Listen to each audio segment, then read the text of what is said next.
출애굽기 9장 말씀 함께 나누겠습니다. 출애굽기 9장에서도 이 하나님께서 애굽 땅에 재앙을 내리시는 장면들이 계속해서 등장하고 있습니다. 애굽에 재앙이 내리는 것은 반대로 하면 이스라엘에게 하나님께서 은혜를 다하시는 모습을 우리가 볼 수 있습니다. 애굽이 재앙을 당하지만 이 애굽 땅에 함께 있는 이스라엘에게 하나님께서 구별하시는 은혜를 다하신다. 우리가 이 땅에 살아가면서 어려운 일들이 많이 있고 이 시대를 우리에게 향한 많은 일들이 있지만 하나님께서 우리를 향하신 그 은혜를 또한 볼 수 있습니다. 출애굽기 9장 1절에 여호와께서 모세에게 이르시되 바로에게 들어가서 그에게 이르라 히브리 사람의 하나님 여호와께서 말씀하시기를 내 백성을 보내라 그들이 나를 섬길 것이니라 했습니다. 이절에 내가 만일 그를 보내기를 거절하고 억지로 잡아두면 3절 여호와의 손이 들에 있는 내 생축 곧 말과 나귀와 약대와 우양에게 더하리니 심한 악질이 있을 것이며 했습니다. 자, 우리가 여기서 몇 가지를 봐야 되는데 하나님께서 반드시 뭐한다? 경고하신다. 하나님께서 경고하지 않고 심판하는 적이 한 번도 없다.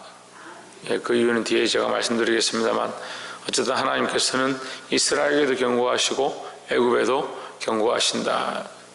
왜 같이 경고하느냐? 그것은 하나님의 공평하심이고 공의다. 하나님의 공의는 모든 자에게 반드시 있습니다. 그래서 믿는 자가 범죄를 하든 믿지 않는 자가 범죄를 하든 똑같이 하나님께서 징벌하십니다. 그래서 믿지 않는 자들에게도 하나님께서 경고하시고 징계하시겠다고 말씀하고 있다는 거죠. 그런데 이 똑같이 경고하시는데 하나님께서 믿는 자들에게 뭘 다하시냐? 은혜를 다하셨다. 4절에 여호와가 이스라엘의 생축과 애굽의 생축을 구별하리니 이스라엘 자손에 속한 것은 하나도 죽지 아니하리라 했습니다. 뭘 하느냐? 구별한다. 백성도 구별할 뿐 아니라 그들에게 속한 모든 소유를 구별하신다라는 겁니다. 그래서 우리가 믿음으로 살고 하나님 뜻대로 살아가면 하나님께서 우리에게 복을 더하실 뿐만 아니라 내게 속한 모든 것들 또한 함께 복을 받게 하신다라는 거죠. 그러니까 우리가 하나님 안에 속해 있으면 하나님 안에 붙어 있으면 그리스도에게 붙어 있으면 좋은 열매를 맺는 것과 같이 하나님께서 범사에 우리가 믿음으로 살면 우리에게만 복을 주실 뿐 아니라 우리에게 주신 모든 것들 또한 내게 속한 모든 것들 또한 함께 복을 받는다라는 겁니다. 그래서 이것은 구별되어지는데 우리만 구별되는 것이 아니라 내게 속한 것들이 구별되어지는 것. 그래서 내가 그리스도 안에 있음으로 복을 받는 것, 이런 구별에 대한 모습이다라는 겁니다. 그래서 그리스도 안에 속한 삶을 늘 사셔서 범사에 나뿐만 아니라 내게 속한 모든 것들이 복을 받는 이런 축복이 있기를 소망합니다. 네, 두 번째 나눌 말씀은 방금 제가 잠깐 말씀드렸는데 하나님께서 경고하신다.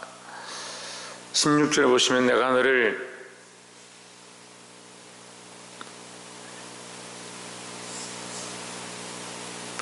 세웠은즉 누가 누구를 세웠다? 하나님께서 바로를 세웠다. 내가 바로를 세웠음을 이렇게 말하는 거죠. 그러면 세상의 왕인 이 바로도 누가 세웠느냐? 하나님께서 세우신 것이다. 그러니까 하나님의 허락 없이는 설 수가 없다라는 거죠. 근데 바로는 누구를 모르냐? 하나님을 모르는 겁니다. 그 능력이 너의 세워짐이 어디서 왔느냐? 하나님께로부터 왔다는 것을 너는 모른다는 거죠. 내가 너를 세웠으면 나의 능력을 내게 보이고 내 이름이 온 천하에 전파되게 하려 하였음이라 했습니다. 그래서 이 바로에게 이 기적을 베푸시고 이 땅에 기적을 일으키시는 것은 결국 하나님의 하나님 되심을 나타내고 이 땅으로 하나님을 두려워하게 하는데 하나님의 목적이 있다는 거죠. 그런데 좀 더 나아가면 하나님께서 하나님 되심을 알게 하신다. 17절에 내가 여전히 내 백성 앞에 자고하고 그들을 보내지 아니하느냐. 자, 그럼 바로를 세우신 게 하나님이고 그 하나님께서 이 바로에게도 똑같이 뭘 하시냐? 그를 세우셨고 그에게 생명을 주셨고 그에게 권세를 주셨고, 그래서 재앙을 내릴 때는 그냥 내리는 것이 아니고 재앙을 내릴 때도 똑같이 너에게도 경고하셨다. 이것을 이제 일반 축복이라 합니다. 일반적 은혜다. 우리는 특별한 은혜를 받았고, 특별한 은혜는 예수 그리스도로 말미암은 구원이 우리에게 주어졌으니까 이건 특별한 은혜죠. 근데 이 특별한 은혜 또한 일반적으로는 다 주어집니다. 근데 믿지 않고 선택하지 않기 때문에 특별한 은혜를 받지 못할 뿐이죠. 또한 일반적인 이 은혜는 모든 사람에게 다 있습니다.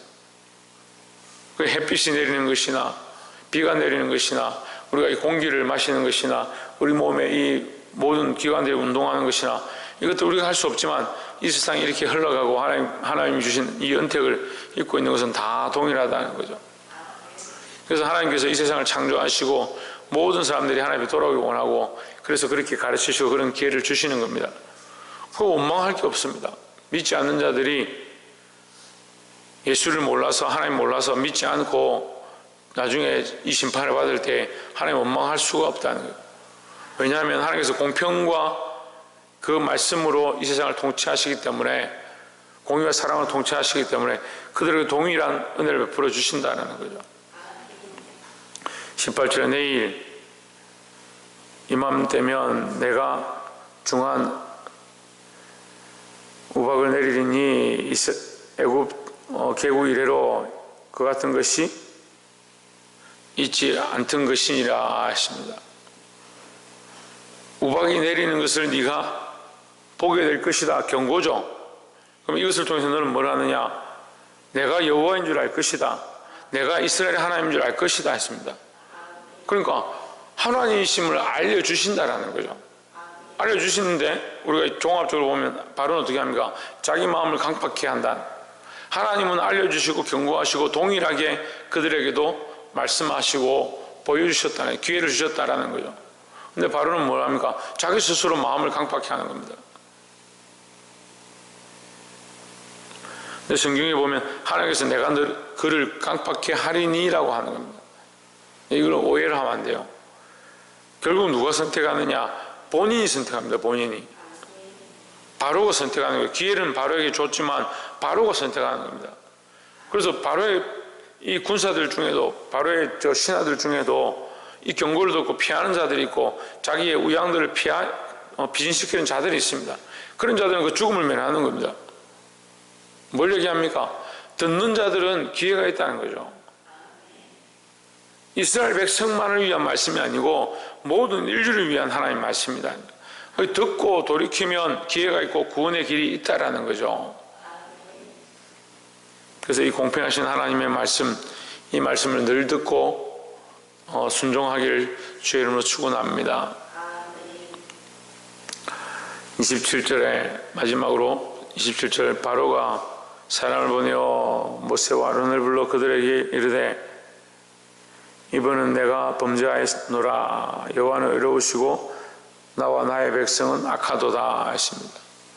자, 여러분, 우리가 이게 참 인간의 혀끝이요 얼마나 간사한지 따라합시다. 우리가 가장 간사한 혀를 주의 말씀 앞에 굴복시키자. 사실은요, 우리가 기도하는 것, 우리의 간사한 입술을 하나님 앞에 드리는 것이고, 우리가 찬양하는 것, 간사한 입술을 하나님 앞에 드리는 것이고, 그것을 내려놓고 하나님이 원하시는 입술, 하나님께 영광 돌리는 입술로 바꾸는 것이 찬양이고 기도고, 그래서 내가 원하는 말을 하는 것이 아니고 하나님 기뻐하시는 말씀을 하는 것이다 하는 거죠. 우리 안에 이것이 회복되어야 합니다. 그래서 나의 말, 내가 원하는 말, 내가 하고 싶은 말, 내 감정이 섞인 말들 하는 것이 아니고 하나님 기뻐하시는 말들 해야 되는데, 여기 보십시오. 바로가 그럴듯하게 말합니다. 이게 보면 회개하는 것 같죠. 바로가 회개가 돌이키는 것 같죠. 그럼 뭘 합니까? 이번만은 범죄하긴 했는데 이번에는 그럼 이제껏 범죄 안 했다는 거죠. 이제껏 하나님께서 계속 경고하셨는데 왜 이번만은 범죄했다라고 합니까? 제가 보니까요, 이게 말씀을 훈련시키고 기도를 시키고 하나님 앞에 세워놓으면 잘못된 것에 책망하면 그 잘못된 그때는 내가 잘못했습니다. 근데 우리가 죄를 보기 시작하면, 자기를 보기 시작하면, 하나님 보기 시작하면요, 이 햇빛 앞에 나온 우리의 벌거벗은 것과 같이 하나님의 영광 앞에 선 우리의 죄의 모습이 가릴 게 없어야 되는데, 이 바로처럼 말하는 거예요. 우리 혀끝에 이게 붙어가지고 내가 이거는 내가 실수했습니다. 그거는 내가 잘못했습니다. 그거는 내가 했지만 저거는 내가 뭐 그런 게 아닙니다. 이렇게 우리가 자꾸 보는 겁니다.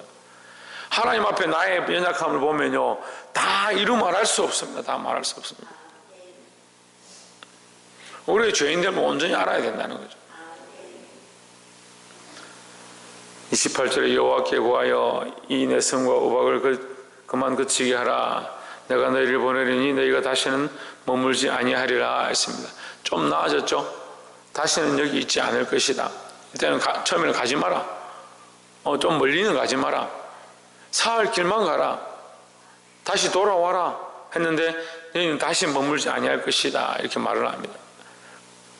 그런데 29절에 모세가 그에게 이르되 내가 성에서 나가자 곧 내 손을 여호와를 향하여 펴리니 그리하면 내 성이 그치고 우박이 다시 있지 않을지라. 백성이 여호와께 속한 줄을 왕이 알리이다. 누구를 아느냐? 하나님을 안다. 30절에 그러나 왕과 왕의 신하들이 여호와 하나님을 아직도 두려워 아니한 줄을 내가 아나이다 했습니다. 결국 그들이 뭘 선택하느냐? 이 완악함을 선택합니다. 결국 더 완악함을 선택하죠. 그래서 우리는요, 믿는 자라 할지라도 이 완악함을 선택하면 안 되는 거예요. 끝까지 완악해서 불평불만하고 완악으로 결론 짓는 사람들이 있습니다. 근데 하나님께서 기회를 주시고 보여주실 때에 빨리 돌이켜야 됩니다. 방금도 이 바로가 선택하는 것처럼 자기가 범죄했다. 범죄했는데 뭘 범죄했냐? 요거는 범죄했다. 그가 하나님 앞에 범죄한 것이 수없이 있는데 이거는 범죄했지만 다른 건 괜찮다라고 생각하고 있어요. 결국은 자고한 거죠. 지금 자고해서 하나님 앞에 교만해서 온전히 회개하지 않는 것이죠. 말씀을 맺겠습니다. 우리가 이 성경을 통해서 자고한 자들이 망하는 것을 많이 봅니다. 자고는 스스로 교만한 겁니다. 스스로 높아진 겁니다. 하나님께서 교만하게 하시냐, 하나님께서 완악하게 하시냐, 그렇지 않습니다. 자기 스스로 교만하고 스스로 완악해 하실 때, 완악해 할 때, 내가 선택할 때 하나님께서 내버려 두는 것, 그것을 완악해 하신다라고 말씀합니다. 결국 누가 선택하느냐? 우리 자신이 선택하는 겁니다. 우리가 하나님 앞에서 하나님 은혜로 구별되어진 것, 하나님께서 우리를 구별하셔서 세상 가운데 있게 하셨지만 이 세상에서 특별히 구별하셔서 하나님 나라를 소망하고 하나님의 은혜를 바라보게 하셨습니다. 여러분, 세상을 따라가지 마시고 하나님께 경고하실 때 하나님의 은혜를 알고 하나님을 두려워하고 우리의 잘못되어진 모든 것들을 내려놓고 바른 길을 선택하시기를 주의 이름으로 축원합니다. 기도하겠습니다.